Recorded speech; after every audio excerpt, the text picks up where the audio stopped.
হরে কৃষ্ণ। তো আজকে পঞ্চবিশ্ব ব্রতের শেষ দিন। আর একাদশী থেকে মানে একাদশী তো ব্রত উপবাস করেছি। আর দ্বাদশী থেকে হবিষ্যান্ন খাচ্ছি।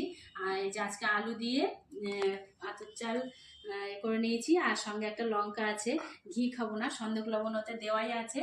তো আজকে শেষ দিন। আজকে রাত্রেবেলা নিয়ম ভঙ্গ করব, মানে যে সবজিগুলো খাই না সেই সবজিগুলো দিয়ে সব রকম একটা তরকারি বানাবো, আর একটু বাল্য ভোজনও করাবো। আর মানে বাচ্চাদের দিয়ে একটু দীপদান করাবো, সেটা আপনাদের দেখাবো।